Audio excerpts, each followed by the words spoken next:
Acting as a concerned citizen, MK leader Jacob Zuma has given President Cyril Ramaphosa until Friday to answer his questions or prepare for a legal showdown. Zuma writes scathing letter demanding that Ramaphosa resign. Former President Jacob Zuma addresses members of the media under the banner of new party Umkhonto weSizwe on December 16, 2023. Picture, Kayleen Morgan/Eyewitness News. Zuma demands Ramaphosa's resignation or legal consequences will follow. Zuma demands Ramaphosa's resignation or legal consequences will follow. In a legal letter fired off to President Cyril Ramaphosa on Monday morning, his predecessor, MK party leader Jacob Zuma, has demanded he resign or face a legal showdown. Claiming he was acting in various capacities, including concerned citizen, voter, taxpayer, and former president, Zuma detailed a series of questions he wants answers to by Friday's deadline.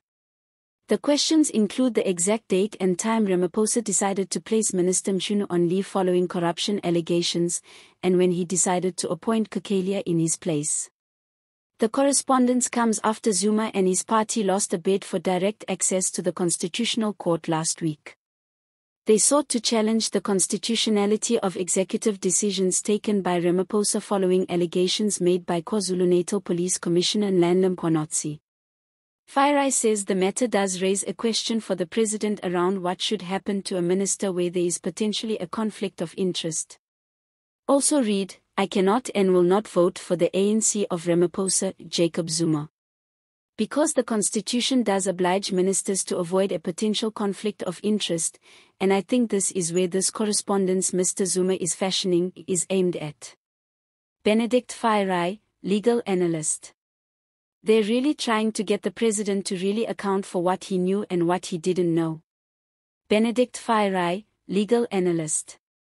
Zuma's lawyers also want to know whether Ramaphosa still believes a commission of inquiry is necessary before he can decide whether to dismiss Mchunu from cabinet. The president may have breached his oath of office for not having properly dealt with a situation where someone in his cabinet potentially has a conflict of interest which has come about in a very public way. Benedict FireEye, legal analyst. South Africans remain in the dark as to how the president satisfied himself that Mchunu ought to remain in cabinet, says FireEye. And the likelihood of Ramaphosa stepping down come Friday. Highly unlikely, says FireEye. The only instance in the Constitution under which a president has to resign is when there's a vote of no confidence against him.